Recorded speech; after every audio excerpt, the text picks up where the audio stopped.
We're going to cover what you should be doing with your upper body during a bench press. So a lot of people will set up an arch under the guise that it is to cut off the range of motion during the lift, and that is one of the benefits you can have, and one of the major benefits you can have if you have a flexible spine and you could get your arch up. You can really cut off the range. However, a lot of people will set up the arch and then lie passively on the bench. So one of the main reasons you want to set up an arch is to allow transfer into the bar. So we're trying to do two things. We're trying to pin your shoulders in place so you're not moving around. We're trying to create stability, but we're also trying to create a platform from where you can utilize your entire body to generate force that goes into the bar. So probably one of the most important concepts you can have when setting up an arch or when setting up for the bench when it comes to the upper body is getting weight through the upper back. So you'll hear a lot when you watch tutorials, people will say you should have like most of your weight through your upper back, and then through your bum, and then through your feet. There's actually probably two stages to it. Now some people will probably advocate having an arch where you have tension through the whole system the whole time, and that's fine if you have a high arch. However, if you don't have a high arch, which will be the case for most people and certainly for bigger people, then there's two phases to bench pressing. There's the descent, where we want to have a stable platform, we want to take the bar down in a manner that we control, but we're also bringing it down to the strongest point. So a very common error you'll see with people who are self-taught, or one of the memes that goes around powerlifting, is really tucking the elbows massively. Tucking the elbows so much is fine in a super katana or in a shirt, where you pull it into the seam of the shirt, and that's where you're going to get the benefit, or that's where the shirt's going to allow you to bench press, because if you don't pull into the line of the shirt, you're not going to touch and you're not going to be able to press it. As a raw bencher, you have to utilize joints. You have to utilize your elbow, and you got to utilize your shoulder. So to utilize those joints, we want to try to find the most balanced position we can when we take the bar down. If we take a medium grip or a wide grip and then start massively tucking, we are going away from the shoulder joint towards the elbow joint. If you want to tuck your shoulders, take a close grip. Now if you want to tuck your elbows, you should be using the close grip, so you're using a leverage that's going to be biased toward your elbow anyway. If you want to bench press the most amount of weight, you should be trying to find a balanced position. So this means when we come down into the bench press, we don't necessarily want to be actively tucking. We want to be worried about, or we want to try and find the path that feels the most natural, and the path that leads to a touch point that gives us the best transfer to the bar. Because ultimately, whatever technique or whatever route we want to take with the barbell needs to have the most amount of transference, because we want to lift the most amount of weight possible. So that should be the only outcome here, is how to lift the most amount of weight with your grip for your body. So when we talk about utilizing the arch for bench press, so we see a lot of people do things like this, do that, and then lie down, and then take the bar out. Yes, they may have an arch, but there's nothing going on up here. They're just taking the bar out and they're lying flat with it. So when we're lying down, the first thing we should be trying to do is orientate the bar on the rack where we want it. Once the bar is orientated on the bar or the rack where we want it, the next thing is actively pushing up on the upper back, trying to get as much weight through it as you can, and then when you lie down, try and maintain the weight on the upper back. When you take the bar out, take it out so it sits over the shoulders, and then from here we want to pull in with the lats, and as you pull in with the lats, we want to stick the chest up. So you use your feet, use your arms to put more pressure on the upper back. From here you should feel like you have a lot of pressure to the whole system. When we're bringing the bar down, we want to bring our chest to the bar. So we want to keep our elbows and our wrists under the bar the whole time.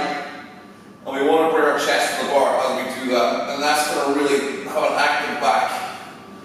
So when we go to press, we want to use the legs, the glutes, and the barbell to put as much weight through your upper back as you can. So you end up pushing up through this. So there's two phases to the bench press. And there's two phases that are using your upper body.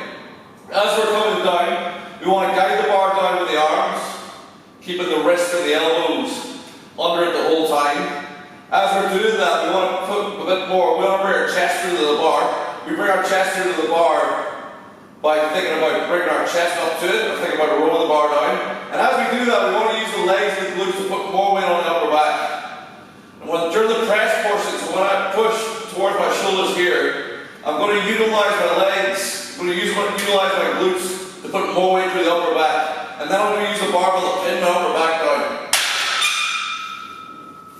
So, you can probably appreciate there's a lot of information being put across there.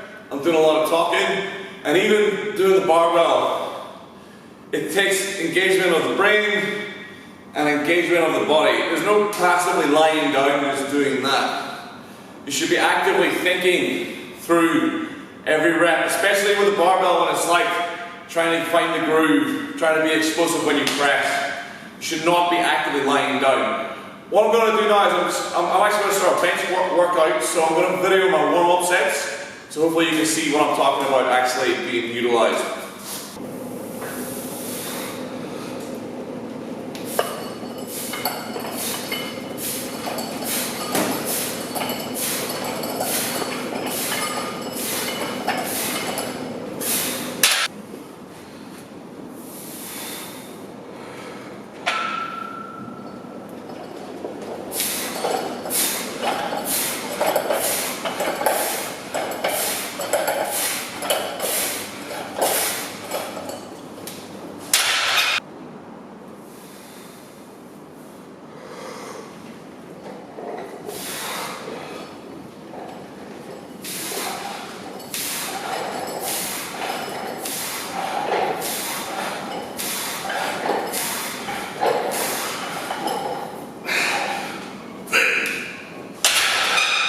Okay, so I thought I would show you some actual warm-up sets building towards a working set, just so you can see what it actually looks like when it's put into practice.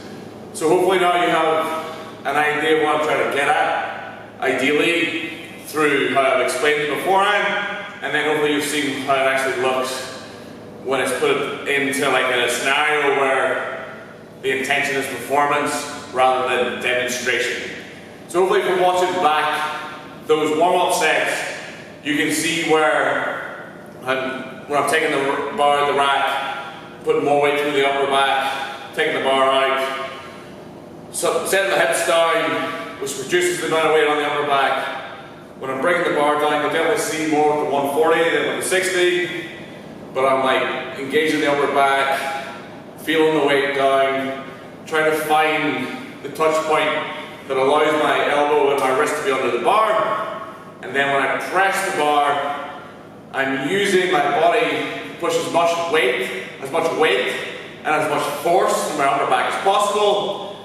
That resultant force going into the floor, you get a reaction force, an equal and opposite reaction force, Newton's first law, that second law, maybe, whatever, that results in the upward force that pushes the barbell towards lockout. So if you get this right, this is a way, so people talk about leg drive, we talk about the body being a whole, the bench press being a whole body exercise. If you can conceptualize the feeling of pressure or weight through your upper back, and then if you then can create an increase in that pressure or an increase in that weight through the upper back, that's going to result in more force going through the floor. That's going to result in a better drive of the barbell. As you become stronger at bench and you become a better bencher, the importance of acceleration becomes more and more important, because it's very, very difficult to grind heavy weights.